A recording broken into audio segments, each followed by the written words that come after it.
नमामि शमीशाम निर्वाण रूपम विभुम व्यापकम ब्रह्म वेद स्वरूपम। नमस्कार, मैं धीरेंद्र और आप देख रहे हैं मिरर मीडिया। अभी हम मौजूद है बाबा बैद्यनाथ मंदिर यानी कि देवघर के बाबा बैद्यनाथ मंदिर में।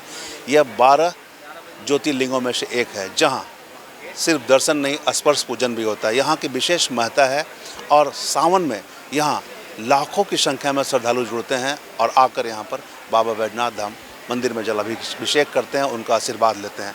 अभी सावन आने में 7 दिन शेष बचे हैं, उसकी तैयारियां के संबंध में भी हम आपको रूबरू कराएंगे, दिखाएंगे। लेकिन यहाँ हम जो पंडा हैं उनसे जुड़ते हैं और जानते हैं। बाबा जी, ये 12वां ज्योतिर्लिंग में से एक है, यहाँ लोग दर्शन भी करते हैं, स्पर्श पूजन भी होता है, और कुछ क्या विशेष है यहाँ पे? यहाँ का श्रावण मास का विशेष महत्व है जी।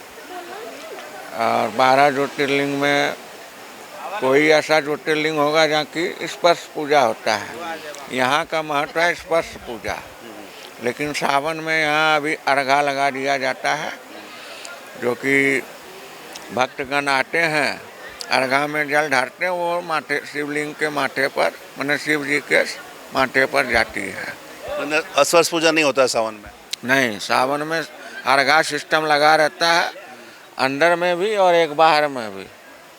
जो असमर्थ हैं वो बाहर में चढ़ाते हैं, जिसको समर्थ है वो अंदर से जाके चढ़ाते हैं।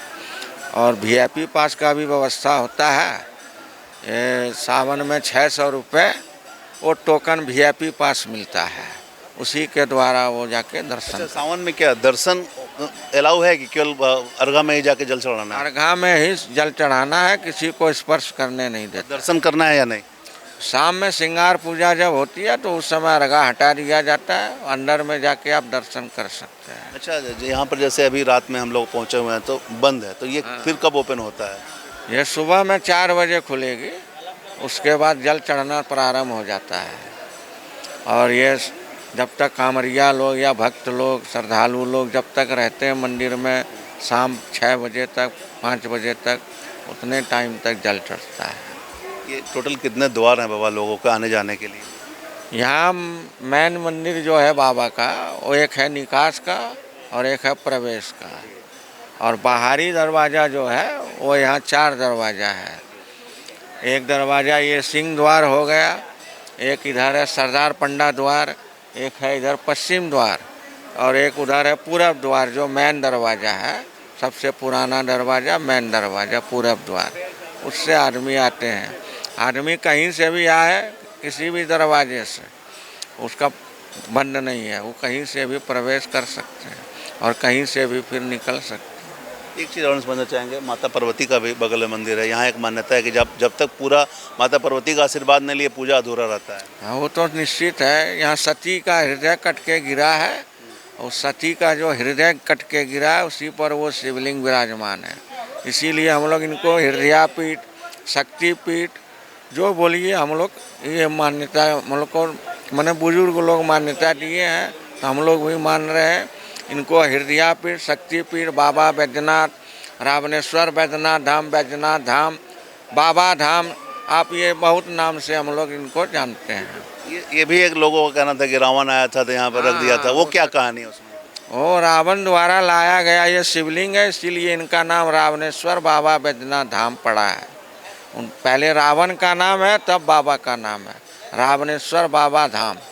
ये सावन में कितना भीड़ लग जाता है बाबा यहाँ पे? ये प्रतिदिन करीब वही, कभी 1 लाख, कभी 80,000, कभी लाख से भी ऊपर हो जाता है। लेकिन सिस्टम वही है, अर्घा सिस्टम। तो इस बार की क्या व्यवस्था है? व्यवस्था अच्छी है प्रशासन की? अभी तक तो ठीक चल रहा है, साफ सफाई हो रहा है, मंदिर का रंगाई पोताई हो रहा है, चल रहा है। अब तो मेला होने के बाद ही फिर पता चलेगा कि सोमवारी कब है, पहला सावन कब से शुरुआत हो रहा है? ये तो 11 तारीख से अभी पूर्णिमा होगा, उसी दिन से मैंने सावन शुरू हो जाएगा। उसके बाद फिर जो सोमवार आएगा वो पहला सोमवार होगा। मतलब 14 तारीख को जो होगा वो पहले सोमवार होगा? हाँ। अच्छा, सोमवार में कुछ विशेष पूजा होता है, उसमें क्या व्यवस्था? कोई विशेष पूजा नहीं, 30 दिन एक ही तरह का पूजा चलते रहता है। कोई डाक बम वाले के लिए भी स्पेशल रहता है कि डाक बम वाले आए वो भी अर्घा में ही देंगे? हाँ, पहले था लेकिन अब नहीं है। अब वो भी आएंगे तो अर्घा बाहर में ये इस जगह पे लगा रहता है, उसमें डालिए, चाहे लाइन से कतारबद्ध आके वो अंदर वाला अर्घा में डालिए। जी, आपका क्या नाम हुआ बाबा? हमारा नाम गोपाल बाबा है। तो अभी आप गोपाल बाबा से सुन रहे थे, इन्होंने स्पष्ट कहा कि इनका नाम बाबा बैद्यनाथ इसलिए है कि ये सबों का दुख भी हरते हैं, साथ ही यहाँ माता का हृदय गिरा था और उन्हीं पर शिवलिंग विराजमान है, इसलिए इनका नाम बैद्यनाथ भी है। और लोग आते हैं यहाँ पे पूजा अर्चना करते हैं। 1 महीने यहाँ पर स्पर्श पूजा बंद रहता है, क्योंकि सावन के महीने में लाखों की संख्या में श्रद्धालु यहाँ पे पहुँचते हैं। ऐसी स्थिति में भीड़ को नियंत्रण करने को लेकर अर्घा की व्यवस्था की गई है। अर्घा में ये लोग जलाभिषेक करते हैं, वो सीधे शिवलिंग पे गिरता है और वहीं से उन्हें आशीर्वाद की प्राप्ति होती है। 1 महीने बाद यानी कि सावन के बाद लोग दर्शन के साथ में स्पर्श पूजा कर सकते हैं। अब इसके अलावा हम बता दें यहाँ पे, जैसा कि बाबा ने बताया कि यहाँ पे प्रवेश और एंट्री और आवागमन के द्वार हैं, इसके अलावा 4 द्वार भी हैं। भीड़ को नियंत्रित करने के लिए अलग अलग व्यवस्था की जाती है। सावन माह 11 तारीख से शुरू होने वाला है, ऐसे में पहली सोमवारी 14 को पड़ेगी। प्रशासन की अगर हम बात करें तो पूरी प्रशासनिक व्यवस्था मुकम्मल तैयारी कर ली गई है। तमाम तरह की व्यवस्था की गई। मंदिर में आप देख सकते हैं साफ सफाई रंग रोगन का कार्य भी चल रहा है। किसी प्रकार की कोई समस्या ना हो लोगों को, इसके लिए विशेष इंतजामात भी किए गए हैं। कुल मिलाकर पूरी तैयारियां हैं। लेकिन बाबा बैद्यनाथ धाम की मंदिर की अगर हम बात करें तो यह एक ज्योतिर्लिंग में से एक है, जहां दर्शन के साथ साथ स्पर्श पूजन की भी मान्यता है। और अगर आप यहाँ बाबा बैद्यनाथ धाम का स्पर्श पूजन करते हैं और कुछ भी मनोकामना करते हैं तो महादेव आपकी मनोकामना को पूर्ण करेगा। साथ ही यह परंपरा भी है कि यहाँ अगर आप पूजा करते हैं बाबा बैद्यनाथ का, बाबा महादेव का, तो सामने पार्वती जी के सामने मंदिर भी है, पार्वती जी को भी पूजा करना पड़ेगा, उनसे भी आशीर्वाद आप ले सकते हैं। तो कुल मिलाकर ये देवघर का काफ़ी बरसों पुराना मंदिर है।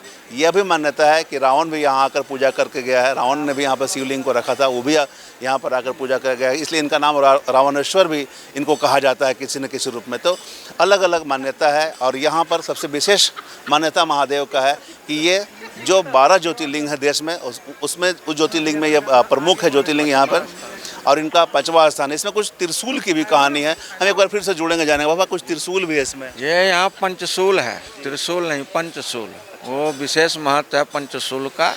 हम लोग कहीं मैंने यात्रा में निकलते हैं, मैंने देवघर छोड़ के, तो स्पर्श मैंने पूजा किए चाहे नहीं किए, बाबा का जो पंचशूल है उसको देख के हम लोग निकल जाते हैं। हम लोग का यात्रा मंगलमय हो जाता है। मतलब पंचशूल देखने से सब ठीक हो जाता है? हाँ, ये कहीं नहीं है इसके अलावा? नहीं, पंचशूल यहाँ के सिवा और कहीं नहीं है। और ये मनोकामना लिंग है, जो भी मनोकामना आपको है वो मनोकामना लिंग है। इनको हम लोग बाबा बैद्यनाथ मनोकामना लिंग भी कहते हैं। तो सब सारी मनोकामना भक्त का पूरा होता है। और यहाँ बाबा पार्वती का ये जो गठजोड़ है, ये गठजोड़ माना जाता है, ये विशेष महत्व है। 12 ज्योतिर्लिंग में ये गठबंधन कहीं नहीं होता है, सिर्फ यही बाबा धाम में होता है। इसका विशेष महत्व है। लोग अपने जैसे कि कोई महत्वाकांक्षा के लिए आते हैं, ये संतान हो या ये हो वो हो, बिजनेस व्यापार के लिए, तो ये मनोती है, ये मानता है तो उनका बाबा मनोकामना पूरा करते हैं, हम लोग का विश्वास है। तो जैसा कि बाबा ने बताया कि यहाँ पर शंकर और पार्वती का गठजोड़ है। ये कहीं भी ज्योतिर्लिंग में यह गठजोड़ देखने को नहीं मिलेगा, केवल देवघर की या बैद्यनाथ मंदिर में ही ये गठजोड़ देखने को मिलेगा। इसको कहीं ना कहीं ये मनोकामना लिंग भी है। अगर आप कुछ भी मन्नत मांगते हैं तो आपकी मनोकामना पूर्ण होगी। साथ ही हर जगह जितने भी ज्योतिर्लिंग है सब जगह त्रिशूल है, लेकिन यहाँ पंचशूल है। अगर आप कहीं भी जा रहे हैं, यहाँ के जितने भी पुजारी लोग हैं, पुरोहित लोग हैं, एक बार पंचशूल को देख लेते हैं तो उनके सारे कार्य सुख और संपन्न हो जाते हैं। और कुल मिलाकर कई तरह की मान्यता है बाबा का, देवघर मंदिर का, बैद्यनाथ मंदिर का, और वो मान्यता को लेकर ही यहाँ श्रद्धालु आते हैं, अपनी मनोकामना को पूर्ण को लेकर कामना करते हैं। आप हमारे सामने देख सकते हैं किस तरह से गठजोड़ है। ये मनोकामना बाबा बैद्यनाथ का जो मंदिर है वहाँ और माता पार्वती के बीच में कितना गठजोड़ है। लोग यहाँ आके धागा बांधते हैं और अपनी मनोकामना सिद्धि की कामना करते हैं। उनकी मनोकामना ही पूर्ण होती है, जिसका नतीजा होता है कि लाखों की संख्या में श्रद्धालु आते हैं और श्रद्धालु आकर अपनी मनोकामना सिद्धि को लेकर कामना करते हैं। हम कुछ यहाँ पर लोग हैं, कुछ महिला लोग हैं, हम उनसे भी जुड़ने का प्रयास करेंगे, जानेंगे कि कहाँ से लोग आए हुए हैं। हम लोग देवघर से आए हैं। कुछ विशेष आज शादी है। अच्छा, ये क्या मान्यता है कि शंकर और पार्वती का गठजोड़ है, ये ही माने लोगों की कामना को पूर्ण होता है? डेफिनेटली कामना का पूर्ण होता है यहाँ पे, और लोग इच्छा शक्ति से यहाँ पे लोग आते हैं। अच्छा, सावन में तो ज़्यादा भीड़ हो जाता है, उसमें तो आप लोग यहाँ नज़दीक है तो समस्या होती होगी दर्शन में? काफ़ी समस्या होती है, लेकिन आस्था है, लोग परेशानियाँ झेल करके भी आते हैं। और भगवान का है, अगर आप दर्शन नहीं भी हुआ, अगर इनके आंगन में आ गए तो उनकी सारी मनोकामनाएं पूर्ण हो जाती है। तो ये यहाँ पे स्थानीय है, यहाँ पर शादी का कार्यक्रम है, उसी में ये लोग पहुँचे हुए हैं यहाँ पर। और इनका भी स्पष्ट कहना है कि माता पार्वती और शंकर भगवान के बीच में जो आप गठजोड़ देख रहे हैं, ये गठजोड़ इसलिए है कि कोई भी मनोकामना आप पूर्ण करते हैं, अगर गठजोड़ में गांठ बांधते हैं तो आपकी मनोकामना पूर्ण होगी। देवघर में जो लिंग है वो मनोकामना लिंग है, साथ ही हर जगह त्रिशूल होते हैं, लेकिन यहाँ पंचशूल है जो आपकी मनोकामना को पूर्ण करेगी। और यहाँ पर 12 ज्योतिर्लिंगों में से एक ज्योतिर्लिंग यहाँ भी देवघर में विराजमान है और ये बाबा बैजनाथ के नाम से मशहूर है, पूरे देश में विख्यात है। और अलग अलग देश के हिस्से से लोग यहाँ आते हैं और महादेव का दर्शन करके आनंदमय होते हैं, भक्ति भाव में रंग जाते हैं। लाखों की संख्या में लोग यहाँ जुटते हैं और अपनी मनोकामना पूर्ण करने को लेकर कामना करते हैं, उनकी मनोकामना ही पूर्ण होती है। हम तमाम इससे जुड़ी खबरों से आपको अपडेट करवाते रहेंगे। कैमरामैन संजय के साथ धीरेंद्र, मिरर मीडिया, देवघर।